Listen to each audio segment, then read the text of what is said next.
Hello and welcome to Women's Biz Podcast. I'm Annie Gibbins, founder and CEO of Women's Biz Global, and I invite you to get comfortable and listen in on candid conversations I have with fascinating women from around the globe. Business leaders, entrepreneurs, humanitarians, athletes, and a whole lot of regular people. Tune in as they let their guard down and open up on aspects of their business and life journey, how they measure success, and what they have learned along the way. These conversations aim to inspire you to embrace opportunities and possibilities beyond the limits of your imagination. Reclaim your power, strength, and vulnerability. Stand in your truth and propel yourself towards the life you dream to live. Hello, everyone, and welcome to Women's Biz Podcast. Annie Gibbins here. I look forward to this part of the week every single week because it's all about giving to you, our beautiful listeners around the globe. And we're going to have a fantastic time talking to our special guest today, Mary-Beth Hosking. So we're going to be talking all things book publishing, launching, talking from how she's been an expert in the tech area to then even not-for-profit leadership, how she throws it all together and still looks amazing and calm while trotting around the globe now, promoting her book. Welcome to the program, Mary-Beth. Oh, thank you so much, Annie. That's wonderful. I'm not sure how good I look, but hey, I'm going to take it. Any comment's a good comment, that's great. You are more than welcome. That's only for those of you who are watching on YouTube and on LinkedIn Live. You also, of course, most of our listeners are on our audio platform. So wherever you are, we're chatting away, having a great conversation. Some of you may not know Mary-Beth Hosking. I know it's possible. So let me just tell you a little bit of background. She is a pragmatic and seasoned technology leader. She's extensive experience in organisational transformation, which I totally love. And she's currently the CEO of Vic ICT for Women. So she's published her first book, which was called In One Piece. Oh my gosh, I love this book. It's a step-by-step guide to surviving change. And haven't we all been through that? So she did that, of course, at the beginning of COVID when we all had to get thrown into change. So very good timing. Her next book was called When Now Means Now. What are you waiting for, everybody? So this is a handbook for career change, advancement, and progression. Totally fantastic book. She launched that in May 2023, and now she's gone and backed it up. She's obviously on a roll. She's gone and backed it up now with an amazing new book, which we are going to be talking about today. I'm not going to jump the queue on that one. She's also a multi-award winning leader. She's recently been awarded the WeQual Technology Award for her work in raising awareness for women in STEM. And let's face it, we need so many more women in STEM, all the sciences. Oh my goodness, why not, ladies? So such a male-dominated area that she's been homed in. She still managed to become a CEO through that. Quite the challenge, but not impossible. And we are now going to talk about her new release, which is just coming out, if not now. It's called Not Another Digital Transformation, the 10X Generation State. There we go. I hope you're all caught up on how awesome this woman is. So my first question to you, Mary-Beth, is tell us about the book in your words. All right. So I'm going to give you a little bit of background, Annie, and for the listeners as well. Excellent. Anyone that works in technology, in fact, any business will have gone through at least one, I'm going to use inverted commas for those people who are not watching, digital transformation. And I've been through about 8 digital transformations. And for a lot of us, and when we talk digital transformation, I'm not talking about a technology uplift where technology needs to be uplifted because it's at end of life. That's not what we're talking about. We're talking about when an organization isn't performing as best as it could. And the C-suite decide they're going to bring in some consultants. And those consultants say, well, the reason that you're not working or you're not as efficient as you could be is because your IT function doesn't work. It doesn't work well enough. So we need to do a digital transformation. We need to do an organizational, we're going to do organizational change. It's all under this banner of digital transformation. And so the consultants will come in, they will promise a whole lot of things to the organization. They'll come in, they'll do the work. Then they'll walk away and say, look, see what we've delivered. It's great. And then 3 to 4 months later, maybe 6 months later, the organisation's gone back to its old ways of working the way it operated before, because the problem wasn't necessarily with the IT function. The IT function may be a byproduct of the problems, but it's not generally a problem within the IT function itself. So when we focus purely on IT as the problem from an efficiencies perspective, we miss half or 3/4 of an organisation. So not another digital transformation is exactly that. It is intended to be, and I say this deliciously derisive, it's intended to be that. It's intended to shake things up, because there are a lot of consulting companies that have made their bread and butter on digital transformations. And we are suggesting that maybe that's not the way about this. So we look at scaling without bloating the business. We look at being able to continually delivering like a startup.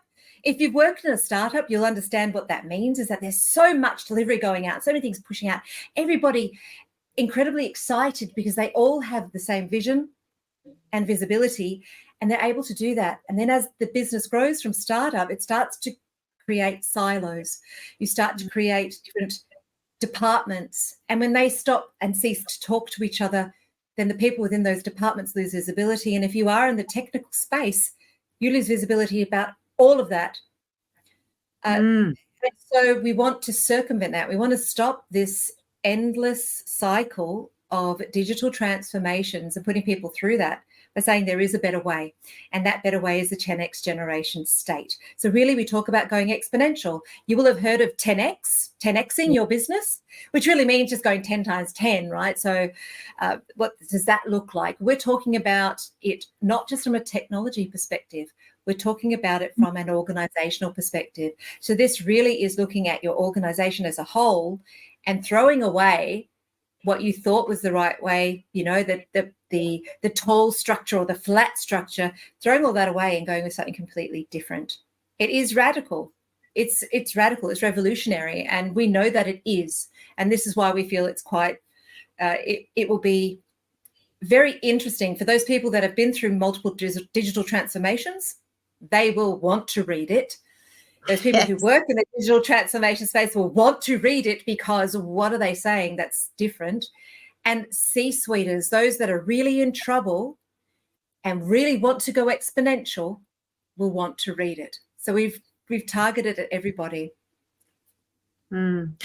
Wow, what an intro, what a summary of why. And I absolutely love that, because none of our listeners would be saying, I don't want to go exponential. Everyone wants to go exponential, but it's true. We all have these stages on cycles of digital transformations. I've been through at least 5 or 6 of them. And so I know exactly what you're saying.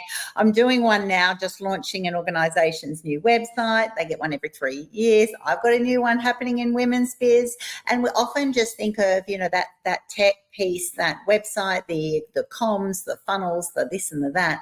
Whereas what you're actually saying is we're breaking that cycle, that endless cycle, and we're achieving a state of organizational alignment. It's like everybody in the organization, are you aligned with the technology that you use to go exponential? Have I got it right there? Not just are you aligned with the technology, are you aligned as a business? Are you aligned? Does the sales function understand what the marketing function needs? Does it understand what the finance function needs? Does IT understand everything in that space? Because what you do have is that issue where, oh, IT is just so slow. I'm going to bring in my own software over here and I'm going to implement that. And then I'm going to just get IT to support it later. Yeah. And we call that shadow IT. And that really just overburdens a team that had no visibility to the decision-making process in the beginning. What you do have with that is decisions get made, contracts get signed, licensing deals get signed without a true knowledge of what that means. And then there's an additional cost to the business. And then when you implement a new system without the IT function being involved in that, suddenly you need additional headcount. And then you get that, well, why do you need more headcount? It's over here in the finance department, as an example. It's in the HR department. So it's got nothing to do with IT, but hang on. We have to support this, and we know nothing about this. And so what we're saying is we're opening up a business and saying, structure yourself differently so that everybody has a view. Now, in a business sense, you've got your 30,000 foot view, that's your strategic layer. Yeah. You've got your 20,000 foot view, your tactical layer. And then you've got your operational view, or that 10,000 foot view. So you've got your 10,000, 20,000, 30,000 foot view, right? You would know that. Most people know what that looks like. And what you might not realize is that within the 10,000 foot view, it's like a babushka doll, right? You've got a 10,000, you've got the operational, you've got the tactical, you've got the strategic. Because the strategic in an operational tier is going to be different to what that looks like in the tactical, and be different to what it looks like in the strategic. And what gets lost is that those areas don't talk with each other. So you have to have alignment from the strategic layer within the operational layer against the tactical, against the strategic, and it all needs to work together. It's symbiotic, but we don't do it. And we have a lot of, and this is where we get bloat. This is where we get a lot of different individuals. We bring in more people. So if we bring in shadow IT, we need people to run that. Then we need people over here to run that in the IT function. And suddenly you've got 10 more people to run this system that the IT function didn't even know about. So we really want to break the back of that and just say, you don't need to operate in this way. If you operate where everybody has visibility to what is going on, everybody understands what everyone else's deliverables are, then it actually makes it a lot easier. You remove this adversarial piece from your organization. And if you are in an organization that isn't adversarial and doesn't have it's their fault or it's IT's fault and it's IT's problem, then I absolutely applaud you, because there's very few of them around. Absolutely. So this 10x generation concept is really pioneering. It's not seeking to fix what's broken. It's not going about that. It's actually saying you're inviting organizations, businesses to actually build something entirely new. This is groundbreaking work. How did you, I know you co-authored this book with Kalra. How did you two come up with this concept? What was it that actually brought you together and went, you know what, we need to do business differently? And I love that you're asking all these right questions, because we've done a whole lot of videos which are on YouTube and across all social media platforms, on LinkedIn, etc. So if you want to hear Addie and I talking about all the different concepts in the books, I invite you to sign up with 10X Generation and have a look at the videos, because we go into those concepts a little bit deeper than we will get the opportunity to today, Annie.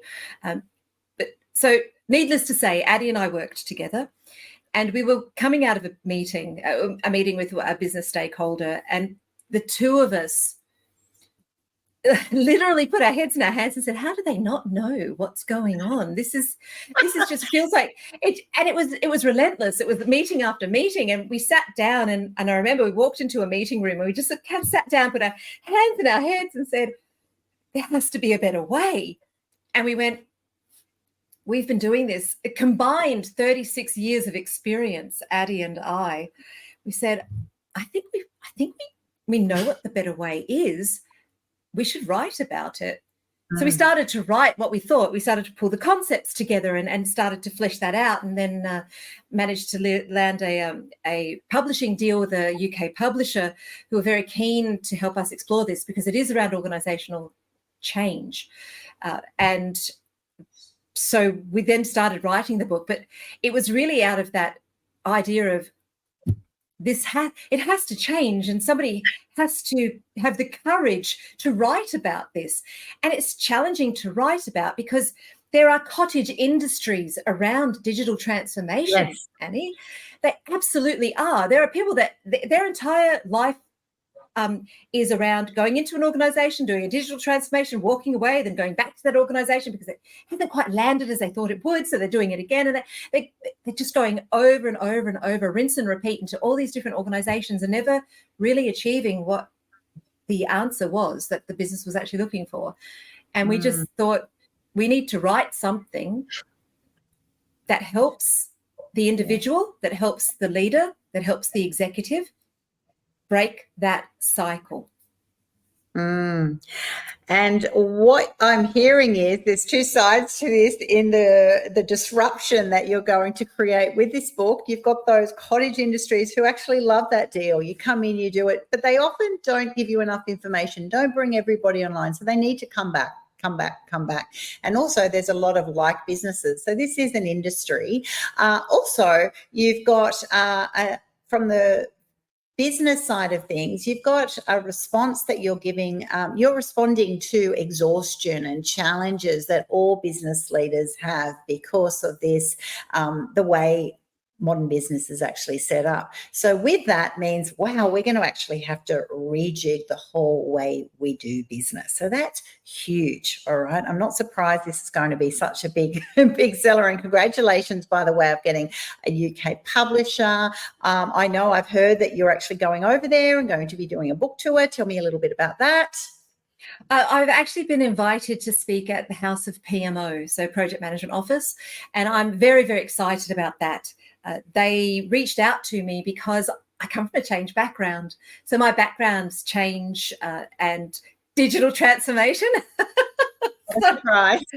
pot calling the kettle black. However, I do a lot in that space. Obviously, my first book was around that change management piece. And what they really wanted to understand was, how did somebody who was in change pivot into CEO? And how do you get there? Because a lot of people that work in the change space don't realize that you can actually move into the C-suite. You don't have to, you don't have to be a CEO and go through an accounting pathway. That's not necessarily the pathway you need to go through. But it is really, the way I think is very different. I'm very curious. So for me, it is that I'm always curious about something new. What does that look like? What will that help me add value? And so I'm going over there to speak about that. But they also wanted to have copies of the book, because in a PMO, if your organization was going to do this, decided to implement 10x generation state, they're going to need hands and feet on the ground, right? They're going to need that. They're going to have those individuals, and your PMO is really where they'll get that human capital to help push that along. Because this is not just about changing an IT system. This is changing your entire way of operating and your way of thinking, and actually inviting all of your staff along for the journey, and inviting them along and to understand your true essence of an organization, not just a vision statement, not just a strategy paper that's a plan on a page, but really involved, and getting all of your staff involved so that they have true ownership. And that's how you go exponential. This is why in a successful startup, everyone has buy-in. They are part of a whole. Imagine how amazing it would be to have that startup culture in an enterprise of 30,000 people. Yes. Google had it back in the day, but now Google it's so huge it's lost sight. I think it's lost sight. And so this is really an opportunity for big organizations, for all organizations to actually say, we can do this differently. We can put people at the center, which is really what we're saying, people at the center, people at the heart of our business, and really empowering them so that we go exponential together. And going exponential, we use a lovely little analogy in the book. So you know what it's like to go on a flight, right? Yeah. So think of it like this. Your operational level, you're going on a flight. So what do you need? You need your itinerary, you get to the airport, you check your bags, you do all those sorts of things. There are people at the ground crew who are making sure that the plane is fueled, that everything is ready to go. They're your operational people. You've got your flight controllers, they're your operational people. They will never leave you throughout your journey. So your flight controllers are always going to be there. They're going to be monitoring all the way. So they're your operational layer. So think of that like your tech hub, right? You get on the plane, then you're at your tactical. You've got those individuals on the flight itself. You've got your pilots. You've got your flight crew that are actually going to make your flight enjoyable. So you put your seatbelt on, you click, and you're at tactical. So you're taking off and you are taking off into the air. And then you hear that first ping at 10,000 feet. But you actually want to get to 36,000 feet because that is really where you want to get to. That's the strategic layer. So sitting up there. So you're in the clouds and you're on your long haul flight. So that's kind of the analogy that we've used. That's sort of that idea of, taking that next step, going further up and then the next step up. But every single component in that flight scenario are all working together to make sure that you, as the passenger, as the customer, as the employee, get to where you need to be at the other end, right? Because they don't go away. You've got ground crew at your destination point. You've got in-flight crew. They're with you all the way. You've got the strategic people that are there with you all the way. But to go exponential is to then punch it through the stratosphere. And that's what we're talking about, because you don't want to be, how many long haul flights do you want to take before it's like, oh, hang on a minute. If we just shifted this slightly and took off into the stratosphere, how amazing would that be? And that's 10x generation. That's not another digital transformation, because you will not get there by doing a digital transformation after a digital transformation. And it's the dream, isn't it, to have the customer and your team and the essence of who you are and what you're trying to deliver actually both there at the center. I mean, that's a dream if we're all honest. It's just that that's very, very hard to achieve. I love this whole concept. What I also love, because I've been a startup as well as running large companies, I love that buzz of the startup, and I do try to find ways to keep that, because it's so exciting. You all know everything. You're a jack of all trades, and then as you grow, that's the art of actually trying to keep that. So I love that you reference that. So this concept with the 10x Gen, you're saying that it is equally achievable for startups, for scale-ups, for small business, SMB, for large enterprises. It works for all models. Absolutely. Absolutely. And in the book, we've got how the model's set up, what you would need to do. Obviously, this is the first iteration. So off the back of this, depending on how well we sell, so please sign up as a launch partner for us. Help get the word out. But the intent for us is to now, once we've launched, is to start focusing on each of those different areas and really drill down. So the way the book is structured, and I think this is really exciting, and I've spoken, and the people that have actually reviewed the book, we had a lot of reviewers that had to go through this QA process with the publisher, and that's really very different to self-publishing. My first two books were self-published. When you work with a publisher, there's a lot of QA involved, and they really do strip it apart.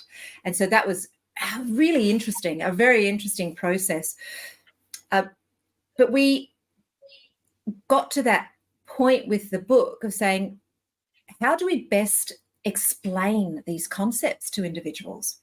And we didn't want to write it as a narrative. We didn't want it to be a story. That's been done. If you've read the Phoenix Project, then that's been done. And we didn't want to replicate that, because this is different. Phoenix Project really talked about DevOps, and that's what that is. This is not what we're talking about here. DevOps is a concept that you can use DevOps, there's no problem. We're not talking about that. We're talking about the organization as a whole. And so between Addie and I remember sitting in, there's this little cafe in Richmond that we used to go. We'd have a Monday morning meeting. We'd sit at the cafe. I'd have my brewed chai with soy milk, which I absolutely love. He would have his coffee, and we would sit there and we said, how are we going to write this so that it's engaging, but it's not a narrative? We didn't want to do that. And so we've come up with the concept of it's a stage play. So when you read it, there are 36 scenarios, and each of those is written as if you were reading a script from a stage. So the curtain rises, the narrator speaks, and you have different characters. And you can interact with those characters. And then when you get to the end of the scenario, then it's, okay, well, this is what the problem is. Here's what you do in the 10x generation state. And so we've got 36 of those scenarios. Now, there are hundreds more, but we had to limit what we needed to do for the book. But we think that is, and for the people that reviewed it, they said, this was a great read, because they could see themselves in those scenarios, because every one of those scenarios is something that we've all lived through. I love that. I love it when you can read it and you see the different perspectives. You can go in and out of different roles. You can see things from, where you sit and where one of your colleagues might be sitting. It all will become real. Fantastic, because that's quite an art to be able to achieve something, to achieve a whole new concept that people will relate to, particularly if you're in that situation. Now you're going to the UK, and I'm assuming you're going to be booked like all around the world. So if you haven't booked Mary-Beth yet, you definitely need to do that. We can talk about how in a minute.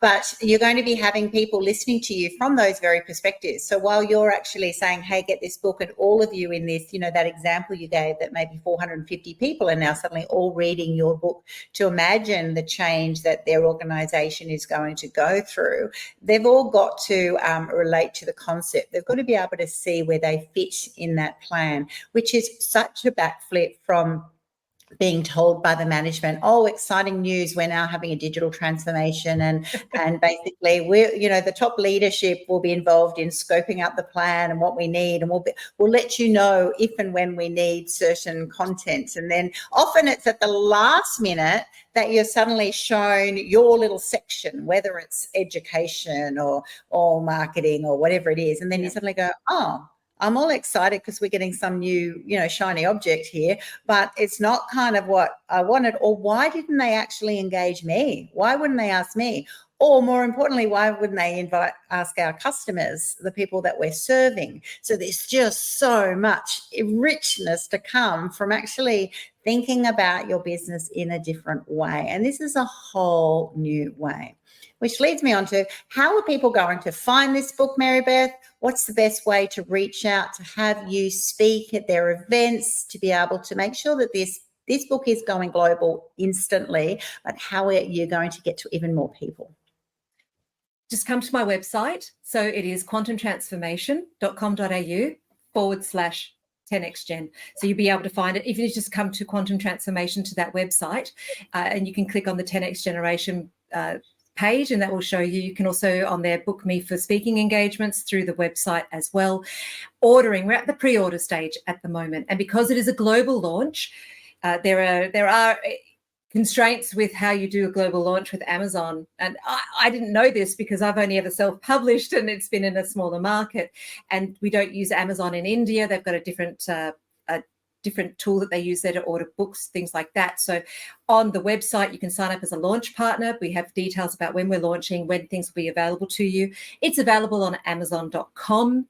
It is up on Amazon.com.au, but not available for sale yet because it hasn't officially launched. But you'll be able to see the cover, those sorts of things. We'll do a big spread on LinkedIn. There's a ton of collateral on LinkedIn if you're interested, and you can, if you follow the page, the 10X Generation page, you'll be able to interact with the videos and things that are on that page. And half the questions that you asked, and you are covered on those videos. And there's some great, we use a company called Epic Social. Epic Social are just next level when it comes to the social content. And they really understood Addie and I and our sensibilities. And so when you watch the videos and you watch the reels and the short clips and things, they'll be on YouTube, they're across all the platforms, you'll get a sense of our passion for this, but also a sense of humor about it as well. Absolutely. And I can tell everybody, I'm looking at this website now. It is amazing. You're going to quantumtransformation.com.au, and you are going to be blown away just by how simple it looks, how beautifully it's done. Definitely sign up to be a partner of 10X Generation State. It's really easy to sign up. It's got basic information as we've shared. It's also got really cool videos and things like that. This book is really going global in a big way. So if you're one of those people who want to talk about boarding, taking off, cruising altitude, going exponential, and also doing it in the quickest way possible over and over and over again, you're going to want to jump onto this book real fast. And I love the way, we can have these pre-launch now, pre-orders now, and by the time it just suddenly goes, wow, in a day, you're international bestsellers. This is going to be exciting for the author. Here you are on book number 3, but it's actually most exciting because you're creating true transformation in a global way, and you're an innovative thinker, you're a shaker, and this is going to help businesses who know that they need to actually start looking at their business in a new way. Whether you're a little business, whether you're a big business, I think this is just such a fantastic opportunity to read this book. And then when you do, you're going to go, great, I need to actually get my whole company into this, and reach out to Mary-Beth and team when they have further questions. Fantastic. Finally, I just want to honour you as a fellow woman who has gone probably the path less travelled to C-suite. I know all of my listeners know, I started as a nurse, then did Masters of Ed, then business, around 5 kiddies, 3 degrees, and then now pumped out many books and have big companies. It is possible. It's the least likely scenario. And I honour you because I go, gosh, I was actually in an easier space than you. You've been a woman in tech, in STEM. It has been such a male-dominated industry, and here you've shown that seriously, with focus, dedication, tenacity, just that resilience, and then to be able to get to where you are in C-suite, and then most joyfully actually having new thought leadership that is going to change future business. So I just wanted to give a massive shout out and honour to you, Mary-Beth, because I think you're an amazing woman and what you have achieved, and also now where that is now going. So thank you so much for being on the program today. Thank you, Annie. And I just want to say one thing, just for anyone listening, stay curious. Be curious and question and read and push the boundaries. Do those things, because when you get sucked into the sands of complacency, and I am paraphrasing the lovely gentleman Alan Smithson who wrote the foreword for our book. When you get sucked into that space, that's when you stop thinking, and that's when you stop learning and you stop growing, and you really want to keep doing those things. You sure do. Never stop thinking, never stop growing, never stop challenging that there could be a better way. This is how the pioneers enact change. This is how they actually go, you know what, even if this is the best for our time, maybe there is something better. And I love it. I can picture that scene at the coffee shop when you're getting your favorite coffees, and week after week after week, you just feel the exasperation, the exhaustion, the fact that things aren't working. And when you're sitting there, and these moments can just be a aha moment, go, oh my gosh, we know the answer. It can work. You've proven it to work. And now you're ready to share that. That is gold. So can't wait to hear how this book goes, our next installment. To all of our listeners, thank you for joining us today. I want you to pop questions in the chat. Women's Biz Podcast is all about engagement with you. So wherever you're listening on any of our streaming platforms or watching, pop a question in. Mary-Beth would love to hear from you if you do it via the chat, or if you go to her website. I'll always follow you up and put you in touch with her anyway. I will give you all the extra details and links on this platform when as this is launched to you.